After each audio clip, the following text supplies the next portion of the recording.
Right guys, thanks for joining us for what is video 3. Yep, it is. So, you're seeing in the last video, we got this fired up for the first time. Pretty happy with it, weren't we, really? Over the moon, to be honest. One at lads, a couple of comments saying, people were saying, can't believe how well it struck up. And we were like, not as amazed as we were. And I think I replied to one of the comments saying, I think mine and your face said it all, really. We just sort of looked at each other as if to say, was that really fired up? So yeah, we were absolutely amazed. We've spoken to the owner of the car. He's watched the last video and he was absolutely made up that it runs and that generally, touch wood so far, she's good. Yeah, I think he's like over the moon with not only the fact his car's up and running, but the amount of interest that it's generating as well. Generally blown away. I suppose really we sort of understand how these cars generate interest, but this guy's 79 years old. He's not in touch with this YouTube and modern thing. He just thought he had an old Ford Sierra Cosworth sat in a bar, and he didn't realise how much people love them and appreciate them, and how much people love to see these cars brought back to life. So yeah, he's absolutely made up, isn't he? Mm-hmm. Yeah, so obviously that's a good drive for us, isn't it? To see a customer who's genuinely happy and appreciates your efforts. Absolutely, yeah. So the next step for that, we've ran through where we're at with it, with him. As you'll see, the rad pack and everything's back out of it again. Because now we know that the engine's good, our next step now is to start doing the little bits of restoration that we're going to do as we work front to back on the car. So, and that's where we've scratched our head for a few hours. We talked about it this morning, haven't we? Yeah. And I say it on every restoration we do, or preservation, whatever. The most difficult thing you can have is, where do you stop? Now, we were originally going to leave it completely original underneath, just steam clean it, put a bit of wax oil on it, but we've investigated, we've looked hard, haven't we, at the back axle, the front cross member, the gearbox cross member. They're by no means rotten, but unfortunately, because they've gone that flaky, all the paint's come off everything, hasn't it? The whole cross member, it just all comes off, the rear beam, the whole paint just flakes off. So it's a case of really of unfortunately having to take them out. We're going to get them blasted. We're going to get them powder coated back into satin black so they look completely original. And that's where the next problem lied, because we're dropping the back axle out. We want to do some protection on the floor, steam clean it and protect it to preserve the car, because David wants to use it. And then we stood looking at engine and thinking, well, we're taking front cross member out. We were going to use one of the engine support frames to hold the engine in place. And we just sort of looked at each other and said, do you realise that now the only thing holding that engine and gearbox in is 4 bolts holding the gearbox cross member in and the wiring loom? So prop shaft's coming off anyway. Yeah, because we're going to clean that up. The front cross member's coming off. Other than a wiring loom, the fuel pipes are getting changed. This is it. So we've just sort of said, do you know what? To be changed. So there's not much left holding it in, is there? There's nothing. Basically, the gearbox mount and that cradle that we were putting on it. So what we've decided this morning we're going to do is drop everything out, the whole running gear out of the car, not to completely refurbish everything. We're still going to try and maintain as much originality as possible. So, but the benefit is we can put the engine on engine ice, can't we? We can have it up in air. We can steam clean all underneath the engine, the sump, give them a right good deep clean. A lot of the brackets under the bonnet are going to have to be re-zinc plated, whether we wanted to or not. Like the fuel rails are very, very flaky. They're just too far gone to leave. It's not something that you want to get a small pinhole in it, is it? No. So we have to do something with that. This is the case. It's right at that point at the moment, is this car of, it's savable, but how long would it last if we didn't do a lot of these things? So top and bottom line is we're dropping all the running gear out. We're going to powder coat the back beam, the springs, blah, blah, blah, just to preserve it. But just try and keep, like, we can deep clean all the inner wings. We're not going to do any paint work on it, but we can get into all nooks and crannies to clean it up. We can clean all wiring loom up. Just make a nicer job, I think. And I think, to be fair, the originality of the car will shine through more when you can see all the original wiring loom and that, and it's just going to look nicer. And for the amount of extra work, like we said this morning, what's it going to be, an extra 2 or 3 hours work to drop that engine out and put it back in? So we had quite a few people comment saying, have you considered ice blasting? Yeah. So we are going to look at that. We're not sure, obviously we're out in the middle of nowhere here. Yeah, that's it. But we will have a look, see if there's any valeters or anyone like that who've bought the equipment to do it. Because once the engine's out, we'll be able to get all thermostat housing done, gearbox casing, all the other bits, which is not... I don't like painting stuff like that. No, if we can keep it original. Yeah. Well, so if anybody does ice blasting and you're reasonably local and you want to get involved in this project, please reach out to us, get in touch, let's have a conversation, work out some prices, etc. for you to come and do it. You know, there's another opportunity, isn't there? And we can learn from it and use it for the first time and see what it does. Yeah, I mean, the amount of stuff that we get in here, if it works out how we expect it to, it wouldn't be a one-off either, would it really? No. It'd be something we'd get back in time and time again, so exactly, it's worth your while. Yeah, probably. So right, let's crack on.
Right, so there we are. Engine, gearbox, back axle completely removed in, if you watch the video, probably about 4 minutes. So we did all right, didn't we there? But definitely well worth doing. If Steve comes in and has a look, you'll see by what we mean by mint, because we have been criticised by some people saying our interpretation of mint is different to theirs. Well, what we mean by mint is there's more of it left on ramp than there is on floor. Basically, this is a 30-odd-year-old Sierra, and it's solid, absolutely rock solid, which is more than you can expect for a car of its age. That's why we're changing the fuel pipes. Yeah, they're slightly rotten. Brake pipes, they'll also be changed. But the shell itself is mint. I mean, that there. Well, I'll tell you what we'll do, Steve. I'll show people where they normally rust. Those of you who've owned a Sierra will know they rot really bad round here. As you can see, that's seized in. So we'll warm that up and get that out. But they're normally rotten from here all the way up here. That piece is normally absolutely rotten as a pear. Where Steve's just cleaned off there, usually rotten there. And this is absolutely solid as a rock. Same on that side. Across this back edge at floor here where this has just started to flake, but it's still solid. chassis rails here, Steve, don't they? They go there where that joint is. So they start to rot there, which is mint. Spare wheel wells corrode badly. Again, it's mint. I think what people are looking at is this, like stuff like this, but that's not. It's not rot. No. It's just the very top starting to flake. And that's why we've decided to do what we're doing now, haven't we, Steve? We've just said, realistically, as solid as it is, to keep this car alive for another 20 years and stop it going rotten, we hope you understand now why we've done it. So we're going to give it a right good steam clean off under here, and then we'll give it a coat of Schutz or Raptor or something, not to make it concourse, just to keep it absolutely mint. We'll de-rust them little scabby areas, get them back to bare metal, put primer on them, and preserve it for another 30 odd years. But we'll show you engine and gearbox. So now you can see really why we took it out. We want to get all these re-zinc plated. We'll clean the inlet manifold up better, get the cross member powder coated. Not concourse it, just clean it up a bit.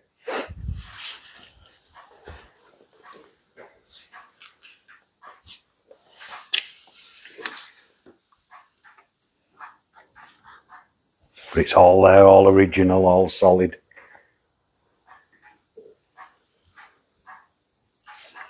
There we are. I think that, this axle over here, Steve, isn't there?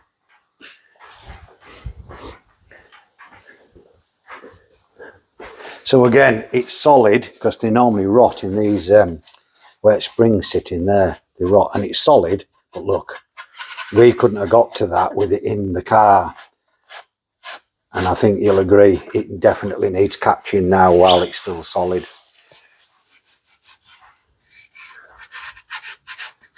So definitely worth taking out, I think. So there we have it. We'll come back to you when it's all stripped. It's stripped, yeah. So that's the next job. Strip it down into each bit, box everything up, get the bushes ordered, blast it, coat it, put it back in the car. Sounds easy. Sounds easy. So you'll have seen us, everything stripped off the car, all the running gear and everything out. We'll give you a quick look through now and show you the areas that might need a bit of attention. Bear in mind, the owner wants to use this. He isn't going to park it in a heated garage and leave it forever. So we don't want it to get any worse. It's basically going to get a full steam clean, all the muck and grime out of it and everything. And then after that, give it a coat or something. Yeah, give it a bit of protection. Raptor or something like that we're thinking about. Some of they'll look nice. We're not going for full dove grey, blah, blah, blah, all overspray, because he wants to use it. So we'll just, I think Raptor or something like that will be what we use, just to protect it. That's all we're trying to do, is protect it for him and keep it, you know, mint. Let me put these somewhere safe.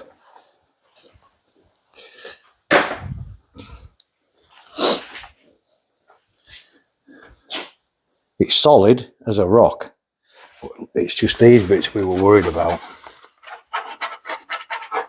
So we thought we might as well do it now.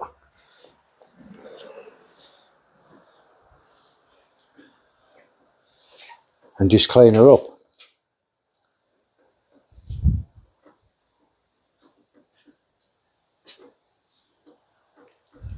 So, shall we get her outside and get her clean? Yep, let's crack on.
Look at the difference.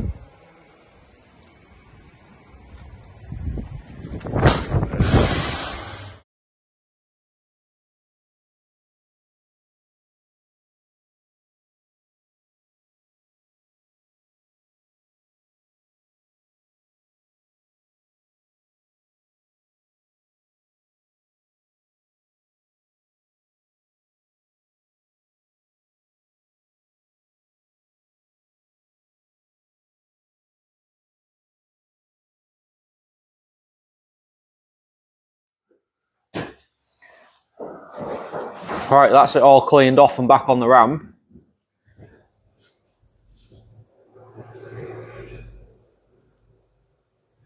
So there's a little bit of surface rust, but nothing too serious. You see all the original Dove grey look.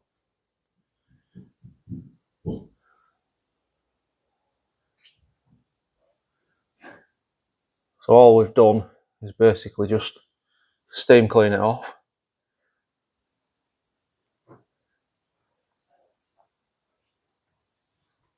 Again, you can see surface rust, but nothing too much to worry about. That'll all get trekked anyway. So there we have it. Inside wheel arches. Again, a little bit of, but nothing too. We'll wire wheel all them bits back and then treat them anyway.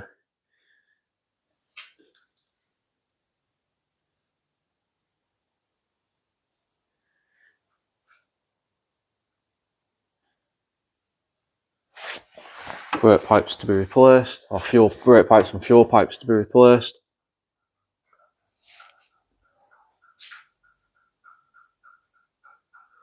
So there we go.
Right then, we thought we'd better give you a bit of an update on the not going too far restoration.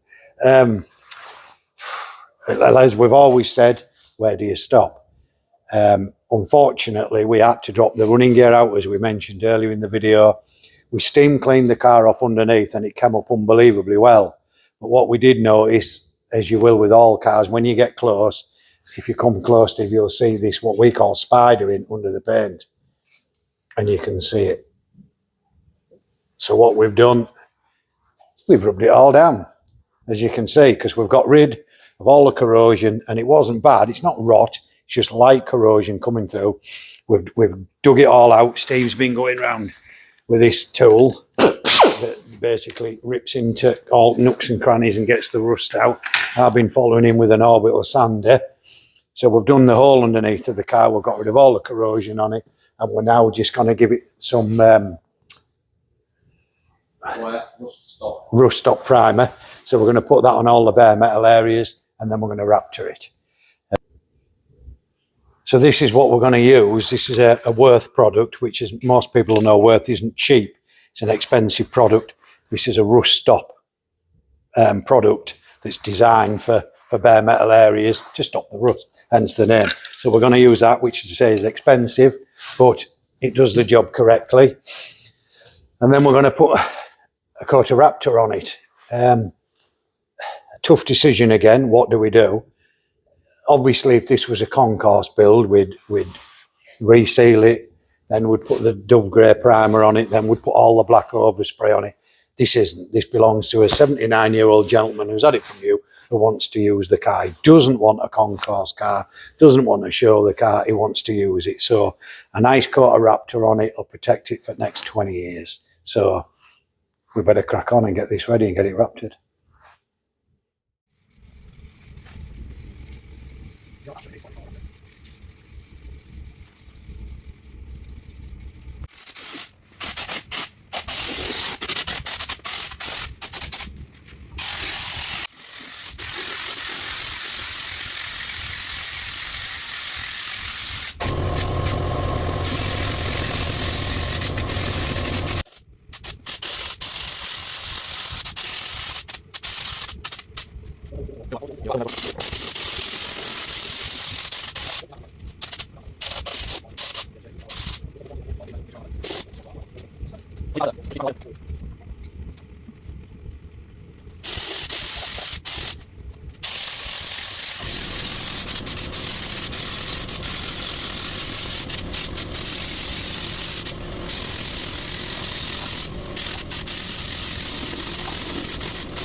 Right guys, I've found another little job that needs doing on this car. Sometime, obviously the spare wheel's been used on this car and they put the tyre in the car wet. And the result of that is, if Steve comes over with camera, you'll see what happens when you put a tyre away wet. The boot floor goes rusty. Luckily, it's quite solid because we rubbed down all the underside when we did the underneath. But I've taken that out. That's the bracket that holds the fuel pump in. So I'll give that a blast, and hopefully there'll be something left of that once I've blasted it. Give that a coat of paint. I'm going to rub all that down now to, you know, to get rid of all that corrosion, and then we'll just mask up and just paint the bottom of that well, probably with that Raptor or something, just to protect it and keep it going for another few years. Other than that, the boot floor is absolutely mint, as the saying goes, as we say in Yorkshire, but it's solid. So that'll do.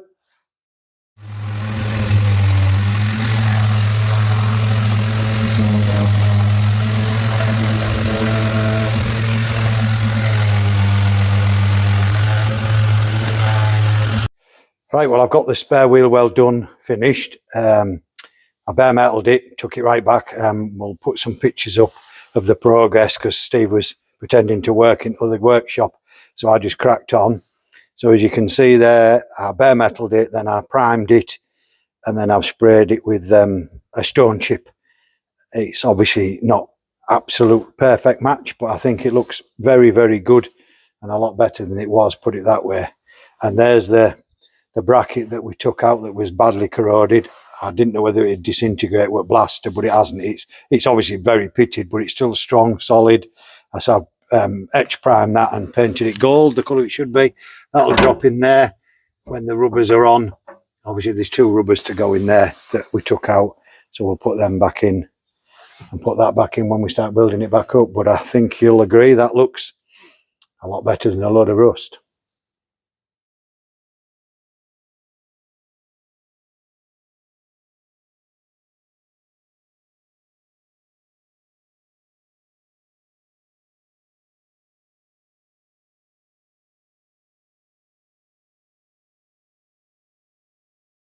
Right, so that's the car Raptored. you'll seen Paul a minute ago doing his best painting skills. So this is as far as we're going to go with the actual shell itself, other than a wash and a polish, which I think we mentioned in last video, didn't we, that we've got someone lined up for that. To do a detail, yeah. Yeah, so what we're going to do next is probably move on to getting the bits off the engine that need to go away for zinking. Yeah. There's not a massive amount, is there? No, just a few brackets, fuel rails, things like that. There's all the nuts and bolts were underneath that were blasted. We're going to get them re-zinked. But we keep reiterating, this is not a concourse restoration. This was a case of having to, more than wanted to. We haven't gone absolutely berserk. We've got rid of all the corrosion, primed it, and then raptored it. We haven't, you know, like the jacking points weren't bad on this car, but they weren't perfect. But we've left them as they are because we have to draw that line. We are working to, obviously, a budget with the owner. So we've kept him involved all the way through what we're doing and why we're doing it, and he seems absolutely over the moon. So this is, I won't say a compromise because we've done a nice job of it, but, you know, some would say, well, while you were going this far, why didn't you do it the Dove Grey? Why didn't you do this? It all costs a lot more money and a lot more time, doesn't it? Yeah, I think people need to remember that this car's not just going to be parked in a heated garage and left.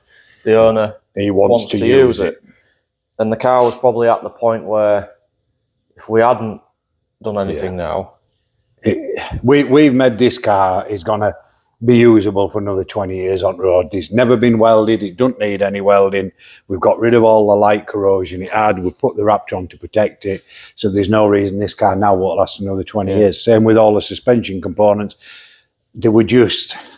It would have been nice to have kept them, won it, and just wax oiled them, but they were just a little bit too far gone that we thought, really, if he wants to use it, ideally blast and powder coat them, and they will last another 20 years easily. So yeah, so as you mentioned, that's our next step in it, really. Once that comes back from the blasting and the powder coating, to get all the new bushes in and stuff. So we're going for as original bushing as we can out. Yeah, we're going to get all the Graham Goods remanufactured the original rose joint bushes for the back beam and whatever. So we're going to put all them back in. We're going to see if we can get original Ford or replacement bushes for the front without going poly bush. If we can, brilliant. If we can't, this is the problem now. You can buy a lot of stuff for these cars, but it's all reproduction, poly bushes or things like that. You can't get original, but we'll keep it as original as we can. Same with the brake flexes. You can't get the original brake flexes anymore, so you have to go for a braided replacement, but that's just life. That's the way it is. Graham Good does a nice one that's braided but has a black outer sleeve over it, so it doesn't stand out so much to being a non-genuine item, so we'll buy all that sort of stuff for it. As I say, new suspension, but we'll paint it all black before it goes on. We've got the original little stickers that go on the shockers and that, so we'll put them back on, just to try and keep it as original looking as we can. Yeah, so that'll be mainly all the dirty, messy work out of the way now then. Thank God. So yeah, because I actually did get mucky yesterday. I don't know whether you noticed, while Steve just stood about watching. I had an important job mixing the Raptor up. Yeah. Yeah, so that's where we're at, basically. Hopefully you can see why we've done it. Yeah. And we are still looking for ice blasting as well, so if anybody does know someone who does it locally to us, York area maybe. I think the problem, people get confused with this ice blasting. I've watched a lot of it on YouTube and one thing and another. Ice blasting, it removes dirt. That's all it does. It doesn't do anything other than remove dirt. This wasn't fit for ice blasting because it would have removed all the dirt off the arms and all the dirt off the floor. We did that with the steam cleaner and revealed a load of preparation needed doing. So if we'd have spent a fortune ice blasting this and all the mechanical parts, we would still have had to have painted it anyway, still had to powder coated. Ice blasting, I think, is for cars that have done very low mileage and are pretty mint, and they've just got road grime on them more than anything, and it just cleans the road grime off without causing damage. So unfortunately, as nice as it looks, it is only for pretty mint cars anyway. Yeah, I think our intentions were more to use it on the engine, get the gearbox casings looking good again, and bits and pieces like that. So we'll give it a go on them, but as I say, there is a little bit of confusion of what ice blasting actually is. realistically, steam cleaning does exactly the same job in theory. It's just hard to steam clean something inside a workshop, so that's where the ice blasting takes over. So just to put that straight, that's why we haven't gone down the ice blasting route with this car. So there we are. That's it for this episode, I guess. I think so, yeah. So hopefully on the next one you'll see us throwing parts back on it. And once again, drop us a comment. We do like reading them. Paul will reply when he can. Yeah. And we'll see you on the next one. Thanks for tuning in. It was worth mentioning that because the